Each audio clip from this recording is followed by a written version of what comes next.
What's up, people, and welcome to yet another Warhammer. Well, let me rephrase that. This is less Warhammer related, more Games Workshop related.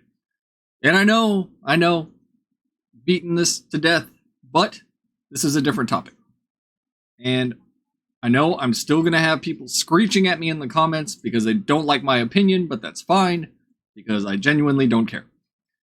Although, constructive criticism occasionally happens, which I do listen. The only time I really just disregard people in the comment section is when they're just being, complete and total asshats about everything, as the internet does. But that's besides the point. So, as many of you know, Wizards of the Coast is not doing so well. Wizards of the Coast is owned by Hasbro. Hasbro is not doing so well. Now, I was trying to find a one-to-one comparison, and thanks to my buddy John for giving me this idea on this video. It's actually a pretty relevant topic. Trying to find a one-to-one comparison for Games Workshop to whatever the equivalent here would be, which I would assume would probably be something like Dungeons & Dragons, right? And as we all know, Wizards of the Coast decided to go full... and I hate using this word, but I have no other way to describe it other than diversity. And when I say I hate saying this word, I was going to say woke, but I feel like woke is overused. Everybody uses woke to describe everything. So we'll just say DEI, right? They went the progressive route, I guess you could say. More diversity in their products, more inclusivity in their products. That's why you ended up with the, the wheelchair clerics. And a very angry side of the fan base that doesn't agree with that ideology. But, going along that route, Games Workshop has managed to stay pretty solid. And we're gonna look at that here in a second. So, I'm gonna change this chart I'm looking at over here to, let's say, year to date. No, let's go 5 years, shall we? 5 years is good. And then let me go over here. 2019, that's pretty low. Let's go to max. Let's see what we've got here. Okay, yep, there we go. I'm just trying to find a one-to-one comparison again. So I'm going to switch over to my screen here. And I'm going to make myself a little bit smaller so that we can take a look. So, as you can see, Hasbro's current stock price, $48.37. Now, when I say Hasbro, I'm going to use this to refer to Wizards of the Coast and everything else that falls under that umbrella. $48 a share. Roughly, let's look about 2021, maybe. At its peak in 2021, that's May of 2021, it was about $100 a share. Now, 2021 was also, the year of COVID. I think their all-time high, looking at this chart, Hasbro's highest point was about roughly $120 a share, give or take, to where we are now. And you can see that's been a pretty gnarly decline in their sales. 5 years, yeah, here we go. We got some huge dips, comes back up, rebounds a little bit, and all ends up going back down to where we are now, which is not very good. By comparison, you have Amazon at somewhere around $147 a share right now. If you look at Games Workshop is currently at $136. And I don't think you can actually buy Games Workshop stock in the US. I think this is just kind of historical data. I could be wrong. But, in our terms, it would be $136 a share as of December 1st. At their peak, it looks like they've hit roughly $155 a share. Their lowest was $64 a share in September of 22. So that was, again, right around COVID times. And, from the inception, 2011, I'm assuming that's when they went public. They were $6. This is back before, I guess, the boom. Up until, let's see when they hit 2020. So yeah, that makes sense. So of course during the pandemic, and the cat is trying to knock shit over. Go on, go away. When the pandemic hit, people didn't have anything else to do except for sit on the internet and find new hobbies, right? So that would make sense that these numbers start going up around 2020, attempt to fall in 2022, and then come right back up to where they're at now. So, more people came into the hobby, more people, I guess, invested, so to speak, in the Warhammer fandom. And the one thing that we all know, one way or the other, is that Warhammer fans are rabid. I'm a rabid Warhammer fan. I am not ashamed to admit it. I fucking love Warhammer. Warhammer, Fantasy, 40k. I don't like Age of Sigmar, but that's not my cup of tea. I stay away from it. And one thing that Games Workshop has not done is go full tilt into DEI training and pushing that ideology into their product. Wizards of the Coast has done it. Marvel has done it. Disney has done it. Bud Light did it. All these companies that have done that have failed. And that can make you mad to hear that, but it hasn't worked. Show me an example in the comments if you want. Be like, well, this company did it and they're fine. And then we can, talk about why that company is doing okay. But when a company does it for the sake of pandering to what they say is and I've seen this thrown around so many times by people that make the female Space Marine argument, the changing of the market. The changing of the market has no bearing on the existing fandom. If you have a huge, massive fan base that you're going to piss off by making changes that they don't want, you're going to lose money. Comic books are a prime example of that. Even movies at this point. How many movies have tanked? Because people are going, I'm not going to watch that shit. I can think of at least 5 off the top of my head that I saw the trailer, saw what it was, and went, nope, I'm not going to watch it. It's not for me. That's $1 out of their pocket. And Games Workshop fucking loves money. We all know that. Given the fact that Games Workshop has, lasted this long, has existed this long, I'm assuming that there are a couple guys at the head of this company that are going, let's just hold off and see what happens, right? Let's not do anything drastic, which is the right move to make. Because you can see what other people are doing. Hey, is it working? Nope. It'll work for a couple months and then people forget about it and throw it away, right? Which is what the, so-called gatekeepers, I already discussed that. We're not going back into that again. That's what people don't want. When you have an existing fan base, you don't want people to come in and start pushing changes left and right because they want to cater to a certain demographic or a certain part of the market that isn't going to sustain them. Plain and simple. Again, you can get pissed off all you want that you're listening to me say this, but it's the truth. Right? If I start up a company and I have a product that I'm going to cater to,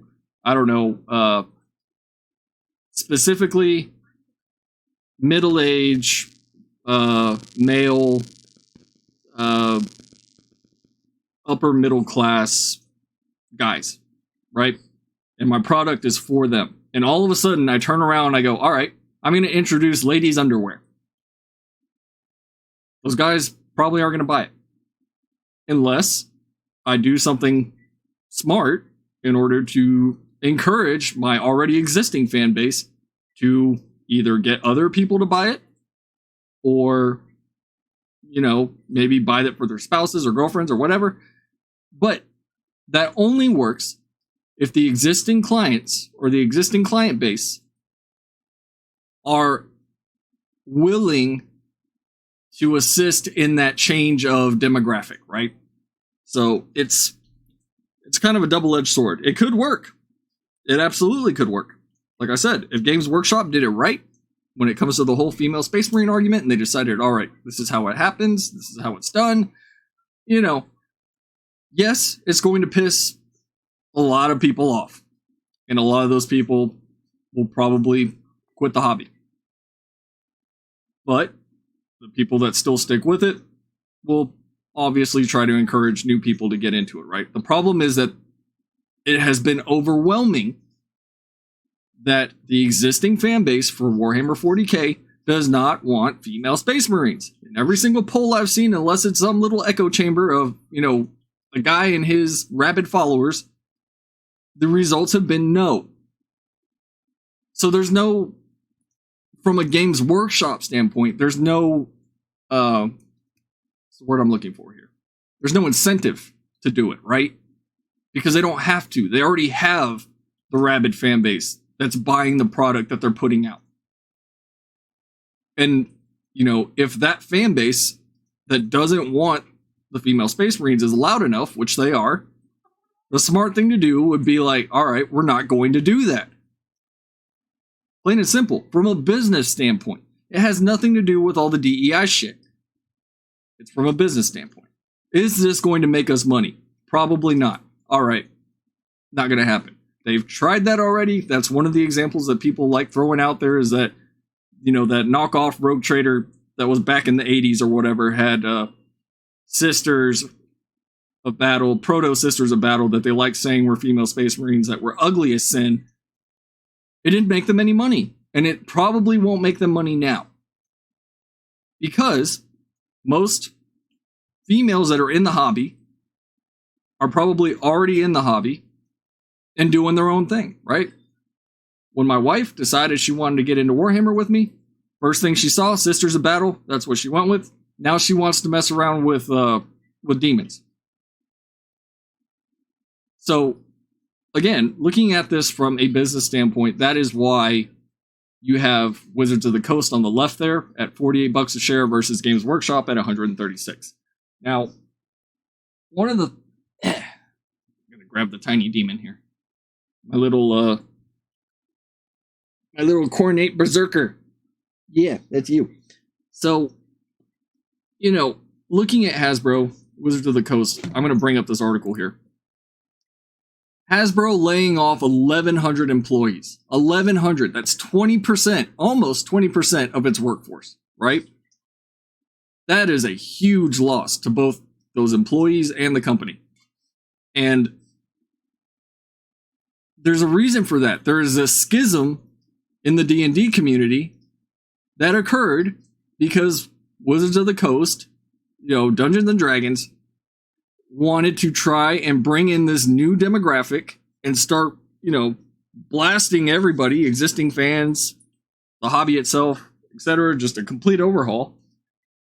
And that's not what people wanted.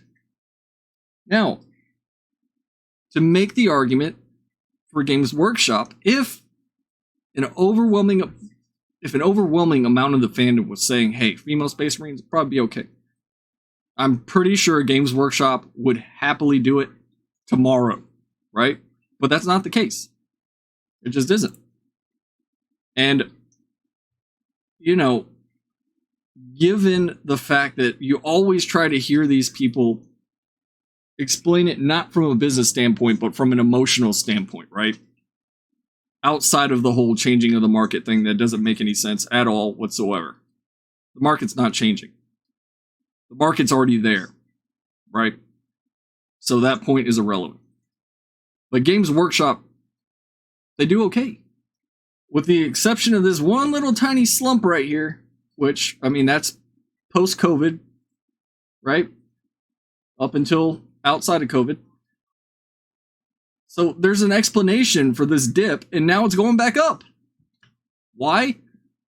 Because people are going to keep buying what they're selling. To do something to jeopardize that would be stupid. Plain and simple. Going back to Hasbro, they tried to make some money off of the Barbie movie, and Barbie did pretty well, not gonna lie. It's just, you can't go full tilt into all this stuff, and then what are you gonna do? What are you gonna do when the fan base doesn't buy it? What are you gonna do when the existing fan base isn't encouraging it? There's nothing you can do. You lost money, right? There's another example here of, and again, I hate saying that word woke because too many people use it for everything. But let me see if I can find it. Yeah,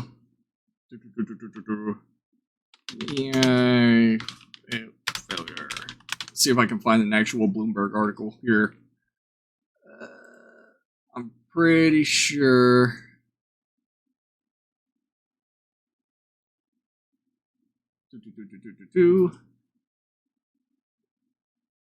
DEI for the DEI Bloomberg. Let's go with that. Here we go. And I'm going to make this one a little bit bigger. Businesses are quietly rethinking their DEI efforts. So, the problem with this is, again, when you're trying to cater to people that aren't your core demographic or your core fan base, you end up losing money, right? The same thing happens with businesses, right? If you have one candidate where you're like, all right, this is a 20-something, let's say, black, non-binary,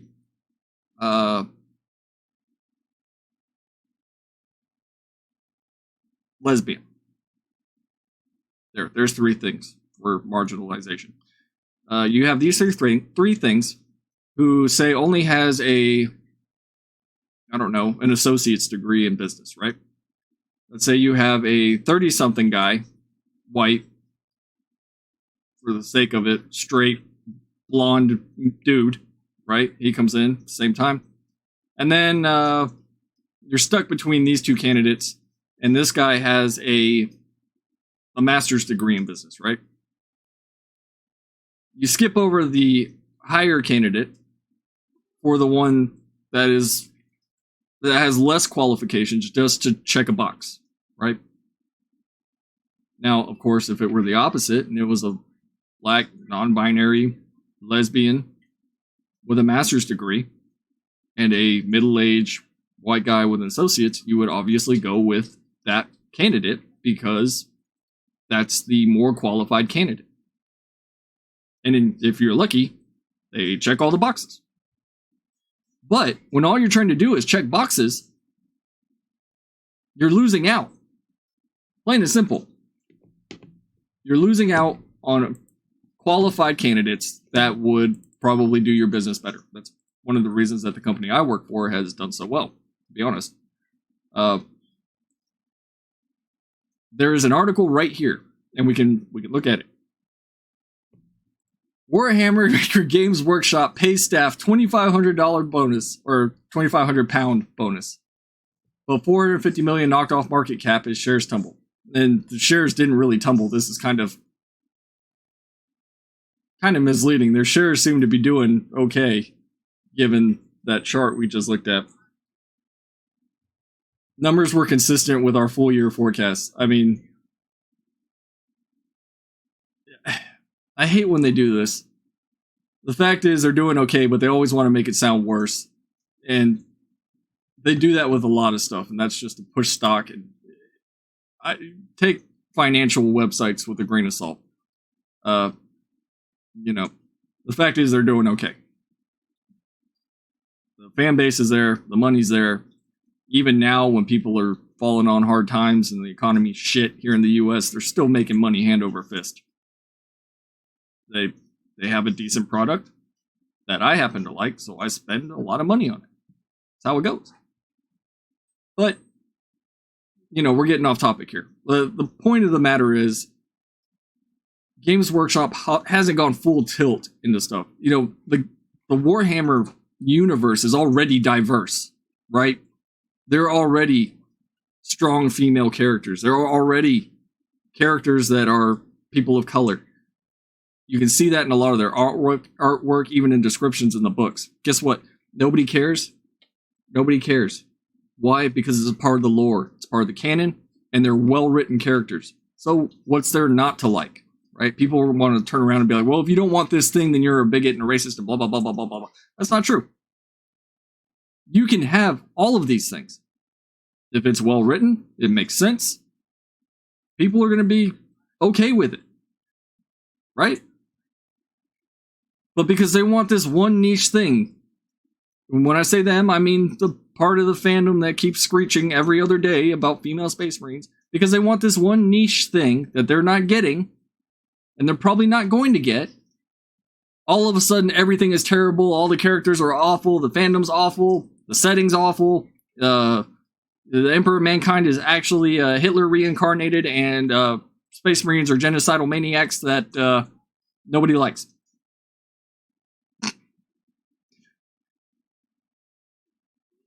Again, this wasn't about going into the whole female Space Marine thing.